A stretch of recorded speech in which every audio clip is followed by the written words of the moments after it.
Surprisingly, her voice was still strong and solid, assured and unwavering as she had always been. "Call security and have her removed from the premises immediately." The nurse smiled, opened the door wider, and then returned to Constance's side. "I can come back," Kitty finally said. She turned away but found herself faced with more hospital paraphernalia and so turned again, searching for something normal, something ordinary and everyday that she could focus on, that would fool her mind into thinking she wasn't there in a hospital with that smell with her terminally ill friend. "I'm almost finished there. I'll just take your temperature," the nurse said, placing a thermometer in Constance's ear. "Come, sit." Constance motioned to the chair beside her bed. Kitty couldn't look her in the eye. She knew it was rude, but her eyes kept moving away as though pulled by magnetic force to things that weren't sick and didn't remind her of people that were sick. So she busied herself with the gifts in her arms. "I brought you flowers." She looked around for somewhere to put them. Constance hated flowers. She always left them to die in their vase whenever anybody attempted to bribe her, apologise to her, or simply brighten her office. Despite knowing that, buying them had been part of Kitty's procrastination, particularly as there had been an enticing queue before her. "Oh dear," the nurse said. "Security should have told you that flowers aren't allowed in the ward." "Oh, well, that's not a problem. I'll get rid of them." Kitty tried to hide her relief as she stood up to make her escape. "I'll take them," the nurse said. "I'll leave them at reception for you so you can take them home. No point in a beautiful bouquet like that going to waste." "At least I brought cupcakes." Kitty took a box from her bag. The nurse and Constance looked at one another again. "You're joking. No cupcakes either." "The chef prefers patients to eat food which has come only from his kitchen." Kitty handed the contraband to the nurse. "You can take them home too," she laughed, studying the thermometer. "You're fine," she smiled at Constance.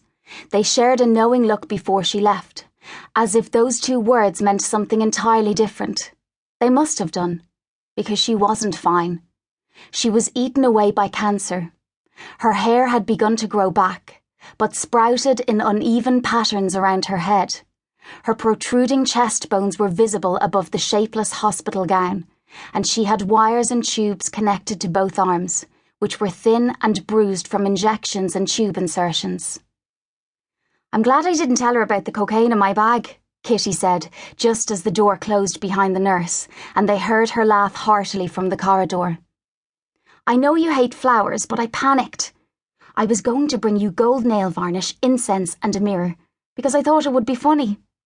"Why didn't you?" Constance's eyes were still a sparkling blue, and if Kitty could concentrate on just them, so full of life, she could almost forget the emaciated frame. Almost, but not quite. "Because then I realised it wasn't funny." "I would have laughed." "I'll bring them next time." "It won't be so funny then. I've already heard the joke." "My dear." She reached for Kitty and they clasped hands tightly on the bed. Kitty couldn't look at Constance's hands. They were so sore and thin. "It's so good to see you." "I'm sorry I'm late." "It took you a while." "The traffic." Kitty began and then gave up joking. She was over a month late. There was a silence, and Kitty realised it was a pause for her to explain why she hadn't visited. "I hate hospitals." "I know you do." "Nosocomophobia," said Constance. "What's that?" "Fear of hospitals." "I didn't know there was a word for it." "There's a word for everything. I haven't been able to poop for 2 weeks. They call it anismus." "I should do a story on that," Kitty said, her mind drifting. "You will not. My rectal inertia is between you, me, Bob, and the nice woman I allow to look at my bottom." "I meant a piece on phobia of hospitals. That would make a good story." "Tell me why." "Imagine I found somebody who is really sick and they can't get treatment. So they medicate at home, big deal. Or what about a woman in labour? She's pacing up and down on the street out